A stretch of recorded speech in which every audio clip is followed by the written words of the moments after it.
150조 보물선의 결말.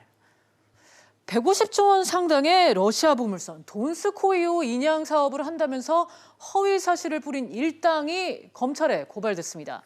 시세 차익만도 수십억 원에 이르는 것으로 드러났는데요. 사건 당시 신일그룹의 사과 발언부터 듣고 돌아오겠습니다. 이러한 역사적 유물적 가치를 더한다 하여도 150조 원이라는 금액이 어떠한 계산적 방식으로 추론이 되어 제시되었는지는 알 수는 없습니다. 저희 신일그룹의 무책임한 인용에 대하여는 이 자리를 빌어서 국민 여러분께 진심으로 사과의 말씀을 올립니다.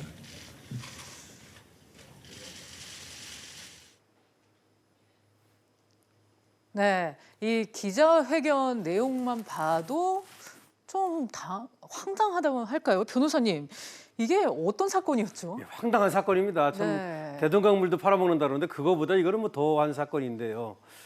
이번에 이제 그 금융의사나 증선이라고 있습니다. 여기에서 1분기에 불공정 거래를 한 자들을 이제 검찰에 고발했다. 그런 회사들을, 그런 사람들을, 그런 얘기인데 그중에서 가장 대표적인 것이 바로 저거 지금 150조의 돈스코이호 이 투자 사기입니다. 뭐냐면은 이제 그 한 3명 정도 그 주역들이 있는데요. 그 사람들이 먼저 이제 신일그룹이라고 이 신일그룹에서 이 돈스코이호를 인양한다.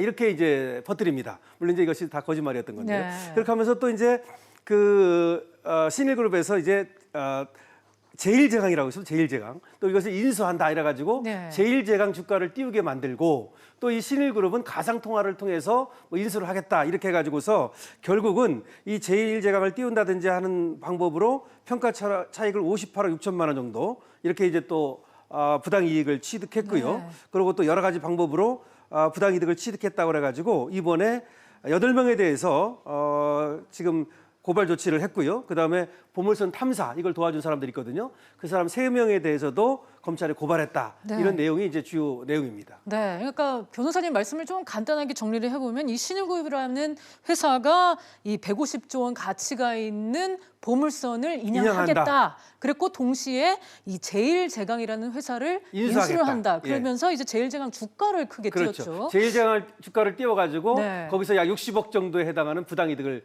취했습니다. 네. 교수님, 이 60억 원 정도의 돈 이것도 뭐 작지 않은 금액이잖아요. 예, 큰 돈인데요. 네. 당시에 이제 이게 러일 전쟁의 그 전쟁 때 침몰한 데 돈스코이호인데 이게 신일그룹이라는 회사가 가상화폐를 또 발행합니다. 네. 가상화폐를 발행했는데 투자하신 분들이 2,600명이나 돼요. 또 2,600명이나 되는 사람들이 또 그걸 네. 믿은 거죠. 네. 저도 당시에 그 영상을 봤는데 진짜로 그 침몰한 화물선을 보여주고 여기에서 150조 원의 금괴가 있으니까 이걸 인양해서 여러분에게 돌려주겠다.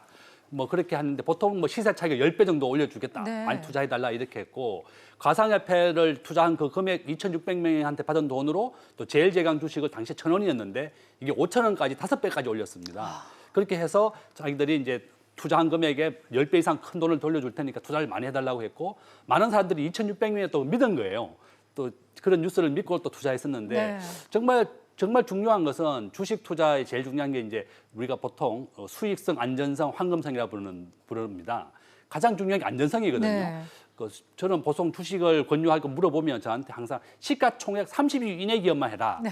이런 건 다 거짓말이다. 세상에 150조 원 금괴를 인양을 하려고 그러면 옛날부터 인수했지 어떻게 아직까지 있겠느냐. 그래서 일단은 뭐 사람들이 그 영상을 보니까 또 탁 속은 거죠. 좀 10배 이상 수익을 돌려주겠다고 해서. 그래서 결론은 주식 투자는 정말 시가총액 상위 기업만 해야 되겠고 이런 작은 뉴스에 휘둘려서는 안 되겠다. 네. 또 집을 먼저 구입하고 난 다음에 주식을 해라. 저는 이렇게 많이 권합니다. 네. 교수님 말씀하신 것 중에서 좀 귀 기울여 들어야 할 것이 이 수익성, 안정성, 환전성을 생각해서 주식에 투자해야 된다. 그거는 시청자 여러분들도 좀 깊이 감안을 하셔야 될 것 같습니다. 변호사님, 그 외에도 불공정 거래 사례 등도 뭐 여러 건 적발이 됐다고요. 불공정 거래가 여러 가지가 있어요. 네. 허위사실 유포해가지고 주가 띄워가지고 매도 차익을 거두는 경우도 있고요. 제3자 유상증자 방식으로 이제 유상증자를 하는데 거기에 참여하는 기업이 미리 그 유상증자가 되면은 주식이 올라갈 것을 예상해가지고 그 해당 주식을 미리 삽니다.